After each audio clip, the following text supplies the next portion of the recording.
10월 3일 계엄령이 선포됐습니다. 네, 다행히 3시간 안에 지점이 됐고요. 일단 진선님께서는 요번에 윤석열의 계엄령 어떻게 보셨나요? 정신이 나간 것 같습니다. 진짜로 예, 제가 역사나 이런 거를 좀 많이 좋아하고 좀 관심이 있는 편인데, 그쵸, 그쵸. 어, 옐친과 푸틴이 합쳐서 환생한 느낌 한국에? 아, 네, 그냥 그런 느낌이었습니다. 정말 미친 정- 무식한 독재자다.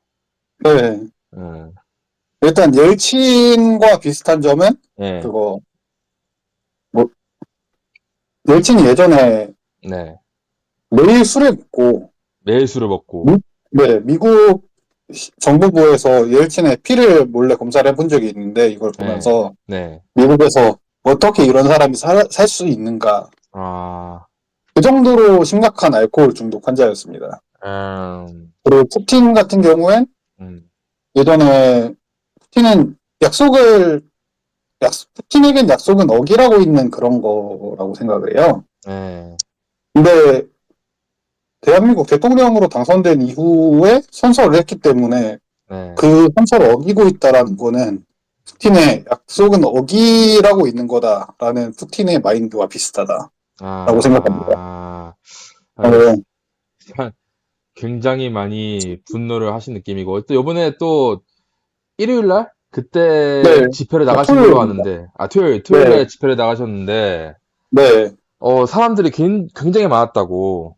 네, 사람이 진짜 많아서 저도 송화부당에 어쨌든 가입을 한 입장이기 때문에 에, 한번 찾아가 보려고 했는데 네. 진짜 사람이 많았어요. 제가 예전에, 어느 정도, 네. 네, 제가 지금 나이가 이제 20대 후반, 30대 초반 이 정도 나이인데 네네네. 제가 2016년에 박근혜 탄핵 집회 때도 참가를 했는데 저랑 같이 갔죠. 네, 네. 그때 제가 진짜 사람이 많다라고 느꼈는데 음, 사람이 움직일 때, 이동할 때 그런 인구 밀도 같은 게 여의도가 좀 좁잖아요. 네.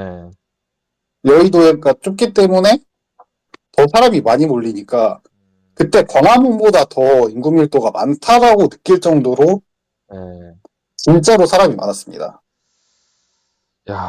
일단은 저희가 요번에 이제 계속해서 공통적으로 드리는 질문이 있는데, 네, 어, 요번에 집회에 이제 여성분들이, 특히 이제 네, 젊은 여성분들이 네, 젊은 남성에 비해서 굉장히 많고, 그리고 네, 그분들이 집회를 굉장히 평화적으로 주도했다.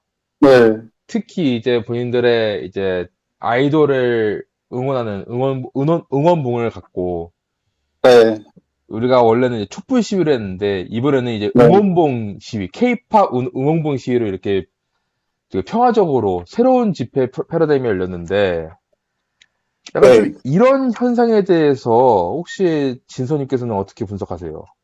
저는 매우 긍정적으로 분석합니다. 그렇죠, 그렇죠. 긍정적이죠. 네, 그리고, 제가 봤을 때, 네, 남성분들 같은 경우는 보통 40대, 50대, 음, 60대 비율이 많았고 네, 네. 10대 비율이 높았습니다. 10대랑 20대 초반으로 보이는 남성들이. 상당히 어린 친구들이 많았다. 네, 그리고 음, 20대 중반부터 남성들이 많지 않았습니다. 음, 20대 중후반, 딱 이제 취업을 해서 이제 사회에 나갈 만한 20대 후반부터 남성들의 비율이 매우 적었습니다. 그게 왜 그럴까요? 제가 생각하기에는 여러 가지가 있는데, 첫 네, 번째로 엠포 세대라고 하잖아요. M4 세대, 그쵸. 예. 네, 모든 걸 다 귀찮아서 이제 포기했다. 그래서 모든 음, 걸 다 연애, 취업, 네, 경제활동, 이런 걸 다 네, 포기하고 이제 집에서만 부모님이 주는 돈으로만 생활하는 그런 남성들이 사실 많아졌잖아요. 제 주변에도 좀 있고. 있어요. 네. 그리고 어, 두 번째는 제가 사실 어릴 때 공부를 못했어요. 네네네. 네, 그래서 제가 반도체 쪽 관련된 배관 설치? 네, 그런 일을 하고 있는데, 네네네. 거기서 느꼈던 것 중에 하나가 이게 남성들 같은 경우에는 네. 사실 사회적인 그런 부담감이 상당히 있잖아요. 네. 결혼을 해서 네. 이제 애를 그 가족을 부양해야 한다는. 책임감. 네. 예. 그렇기 때문에 네. 책임감이 없는 사람들은 보통 M4 세대로 넘어가는 거, 사람들의 비율이 높은 거고. 근데 사실 모든 사람들이 대기업에 들어갈 수 없고, 모든 네. 사람들이 서울에 있는 직장에서 일을 할 수 있는 것도 아니고, 네. 그렇잖아요. 네. 그래서 제가 생각한 거는 어느 정도의 사회, 사회 문제에 관심이 있고, 네. 그리고 이제 그 사회 문제에 관심을 가지는 사람들은 평균적으로 자신의 일이라던가 네. 그 자신의 책임감을 좀 따르기 위해서 노력하는 사람들의 비율이 높을 거라고 생각해요. 아, 네. 자, 그러면 일단은 이제 인터뷰를 시작하기 전에 진서님께서 저한테 몇 가지 뉴스 기사들이랑 네. 자료들을 보내주셨는데, 첫 번째로 네. 그 대학과별 남녀 비율을 저한테 이제 블로그를 보내주셨어요. 네. 이거를 저한테 보내주신 이유가 있나요? 아, 그거는 네. 한국의 산업 구조에 대해서 그러니까 경제적인 이유 때문에도 이런 시위에 남성들의 참가가 매우 적었을 수 있다라는 걸 보여주기 위해서 네. 보여준 겁니다. 아, 이거 남녀 비율 학과 순위랑 네. 여성 비율 학과 순위에 따라서 약간 갈리는 게 있다고 보시는 거예요? 아, 그렇죠. 어, 일단 여성 비율이 높은 학과 순위가 뭐 경희대 간호학과, 힐대 거주학과 이렇게 네. 있고, 그리고 남학생 비율이 높은 학과 순위가 이제 나노반도체, 자동차공학과, 사이버 국방학과 뭐 이렇게 약간 좀 기계 네. 쪽이랑 좀 네. 네, 간호학 쪽, 식품학 쪽 이렇게 갈리는 것 같은데 네. 저 이거를 좀 어떻게 분석을 해야 될까요? 한국은 네, 다들 알다시피 사실 제조업 위주의 경제를 가지고 있습니다. 제조업, 네, 네. 그리고 산업단지들은 예전에 과거에는 네, 그 80년대, 90년대 그때는 어땠습니까? 사람들이 진짜 20대, 30대 남성들이 이제 시위를 주도하고 네, 직장 마치고 그렇게 시위를 주도하고 했었는데 네, 그때는 서울의 땅값이 그렇게 비싸지 않았어요.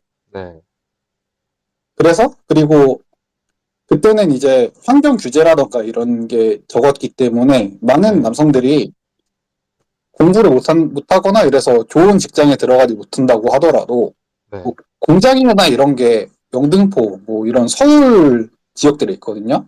예, 그래서 네, 영등포에 철강 관련된 회사들도 많고 소규모의 네. 그런 곳에서 근무하던 사람들이 이제 시위를 할 수 있는 여력이 있었습니다. 그 사람들이 서울에서 시위를 했다는 건가요? 네, 그 사람들이 서울에서 시위를 많이 했고 그때, 그것이 그러니까 이제 전 그, 그 사람들이 서울에서 시위를 했을 때, 그러니까 그 사람들이 제조업에서 그 남자들이 네, 제조업에서 취직을 해서 제조업에서 일을 하면서 시위를 나갈 수 있었던 환경이 가능했던 시대가 언제예요? 80년대, 90년대. 80년대, 90년대는 서울 네, 수도권에서 남자들이 생활도 하면서 거주하면서 거기서 네, 제조업에서 이제 어느 정도 괜찮은 직업 갖고 시위도 하고 그랬다는 건데 지금은 네. 그게 안 된다는 건가요? 지금 같은 경우에는 이제 서울의 집값이 비싸지면서 네. 원래 공장이 있던 부지들을 다 이제 밀어버리고, 이제 공장들은 아, 이제 수도권 외곽이나 네. 이제 청청도, 네. 경상, 뭐 이런 지방으로 내려가면서 네. 아파트가 지어졌죠. 아, 아니면 쇼핑몰, 뭐 이런 곳들로 변해갔던 거는 제가 90년대생이기 때문에 어릴 때부터 배워왔던 사회적인 그런 현상이라고 봅니다. 그리고, 그러면은, 네, 네, 말씀하세요. 네, 그리고 이게 이런 부분이 실제로 있는 게, 네. 그 제조업 중심지가 천안, 뭐, 이런 천안이라던가 경상도 네, 쪽에 있는 조선업은 지금 망하긴 했지만 철강, 당진, 철강. 네. 당진이나 포항 뭐 이런 쪽으로 옮겨가지 않았습니까? 아, 네. 그리고 반도체. 네, 사실 반도체가 어떻게 보면은 사실 지금은 다 기계화돼서 이제 기계가 다 OHT라고 해서 네. 로봇이 하늘을 떠다니면서 반도체 생산 설비에 이제 웨이퍼를 갖다 주고 빼고 막 이런 식으로 변했어요. 네, 근데 그거를 유지하기 위한 배관이나 전기, 뭐 이런 산업들이 있어요. 그 네, 산업을 위해. 네, 그리고 남성들 같은 경우에는 그런 산업 쪽으로 많이 가죠. 공부를 잘하든 못하든 네. 그런 산업으로 많이 간다. 그러니까 대다수의 네, 특별한 뭐 정말 연봉이 높거나 엘리트 이런 남자들이 아닌 네, 정말로 평범한 수익의 중산층 남성들은 대부분 다 이제 뭐 공장, 제조업, 이제 좀 외곽에 있는 곳으로 취업을 네. 해서 그런 것들을 약간 공장이랑, 자격을 한다. 네, 공장과 제조업, 그리고 그거를 음, 유지하는 산업이 있어요. 네네네. 그리고 그쪽에선 그쪽 협력사들에서 이제 사람들을 뽑죠. 그러면서 아, 이제 그런 고용 효과 때문에 네, 많은 사람들이 뭐 천안이라든지 화성시가 진짜 인구가 많이 늘어났고 아, 수원시 네. 아니면 거기 평택 평택 평택. 네 그리고 하이닉스가 있는 청주나 이천 위쪽으로 많이 갈 수밖에 없는 거죠. 각 지방의 특별시들의 인구가 이제 늘어나는 이유도 거기에 포함되어 있다는 거네요. 아, 네 그게 당연한 거죠. 음, 일자리가 있어야지 사람이 돈을 자, 벌고 다니까. 이런 이제 중소기업들이 많이 지역에 분산된 것들이 한몫을 하기도 한다는 거네요. 일단 대기업이 들어가면은 네, 대기업이 큰 공장을 하나 지으면 네, 한국은 뭐 하청업체 이런 게 좀 많잖아요. 그러니까 네, 네, 네. 엄청나게 많은 하청업체들이 그 대기업을 보고 입점을 하고 그러면 그거에 아, 따라서 이제 사람들의 소비력이 올라가잖아요. 그 네, 지역에. 네, 그러면 이제 선진님 같은 이제 자영업자분들도 그거를 따라서 입점을 하고 그러면 또 네. 그것 때문에 또 사람이 몰릴 수 있는 거죠. 그렇죠, 그렇죠. 거기서 이제 좀 인플레이션이 되기도 하겠죠. 네, 그러면은 이게 굉장히 설득력이 또 없지 않은 게 네, 어쨌든 옛날에는 뭔가 네, 그 서울 도심권이 이제 좀 개발도상국에서 제조업이 약간 주력이 되는 네, 그래가지고 그런 이제 도시의 사람들이 많이 발전을 하는 와중에 뭐 네, 시위가 있으면은 뭐 시골에서 뭐 농사 짓다가 젊은 사람들이 서울 와가지고 같이 뭐 대학교도 마찬가지고 그런데 와가지고 네, 시위를 같이 대학생들이랑 이제 거기 제조업 일단 일반 이제 청년들이랑 같이 섞여서 시위도 하고 네, 그랬는데 지금 서울에는 이제 대부분 다 이제 회사 본사들이 서울을 차지하고 있고 네, 그리고 일반 대학생들 그 외에 이제 평범한 직장, 제조업의 이런 평범한 일자리들은 다 지방 외곽에 있다 보니까 그 네, 사람들이 이제 직장을 잠시 뒤로 하고 서울에 오기엔 살짝 무리가 있었다, 이번 집회에. 네. 그리고 또 사람들이 네, 많이 좀 착각할 수 있는 쓸만한 통계 중에 하나가 네네. 인구지표라고 생각을 해요. 인구 지표요. 네. 네, 그러니까 제가 생각하는 인구지표의 문제는 네. 많은 사람들이 일단은 부모님 집에 일단 거주하는 걸로 신고를 합니다. 젊은 사람들은. 네네. 하지만 이제 숙소나 기숙사 이런 거를 회사에서 잡아주잖아요. 네네네. 일단은 그쪽에 연고가 없는 사람 인력이 부족한데 연고가 없는 사람을 뽑으려면 음, 숙소를 계약을 하고 네. 기숙사를 제공을 해야 돼요. 음, 그리고 여러 명이 이렇게 숙소를 쓰면서 이제 주말만 이제 집에 가거나 아니면 너무 바쁘거나 아니면 몸이 너무 피곤하다 이러면 이제 주말에도 집에 안 가고 그냥 그쪽에서 생활하고 막 이러는 사람들이 많지만 일단 주소는 서울로 돼 있는 사람들이 많습니다. 그러니까 지금 진선님이 말씀하시는 남성 세대가 네, 군대 전역하고 나서 최소 이제 24살부터 뭐 30대 초반 네. 딱 이 세대의 남성들을 말씀하시는 거잖아요. 20대 후반부터 30대 후반까지라고 생각을 아, 하고요. 30대 후반까지. 네. 아, 그리고, 그런 사람들 같은 경우는 더 큰 문제가, 네. 어, 시위를 하고 나서 이제 숙소로 복귀를 해야 되잖아요. 예. 근데 그렇게 해서 좀 더 길게 시위를 했다가 이제 지하철이 막차를 끊기거나 그렇게 되면 이제 아, 회사에서 막내뻘인데 네. 막내가 시위한다고 아 죄송합니다 하고 카톡 보내고 이제 회사 안 나갈 수 없잖아요. 아, 안 되죠, 안 되죠. 네, 뭐 좀 어느 정도의 직책이 있고 관리자로서의 그렇게 올라간 분들 같은 경우에는 음, 회사에서 늦게 들어가더라도 이제 어느 정도의 그동안의 짬밥이 있고 그동안의 인맥이 네, 있었기 때문에 그 사람을 네, 해고하거나 뭐 그럴 순 없지만 네, 계약직이나 일용직 같은 직으로 계약한 경우에는 네. 좀 더 해고 요건이 쉽고 눈치도 보이고 아, 네, 그것도 있을 거라고 봅니다. 아니, 그러면은 남성들은 이런 지방에 분포된 제조업 공장에 많이 취직을 해서 그런다 치면은 그 네, 여성분들은 그렇게 지방이나 이런 데 취직하는 경우가 잘 없다는 뜻인가요? 여성분들 같은 경우에는 일단은 네, 신체적으로 사실 이게 네, 여성 차별적으로 볼 수는 있긴 하지만 예, 신체적으로 부적합한 경우들이 있고 그냥 그쪽에서 완력이라던가 뭐 이런 게 뭐 사실 진짜 몸이 좋은 분들 같은 경우에는 저보다 힘이 훨씬 좋겠죠. 네, 근데 일반적인 사회적인 통념이나 이런 것 때문에 여성들을 선호하지 않을 수도 있는 거고, 그, 어, 네.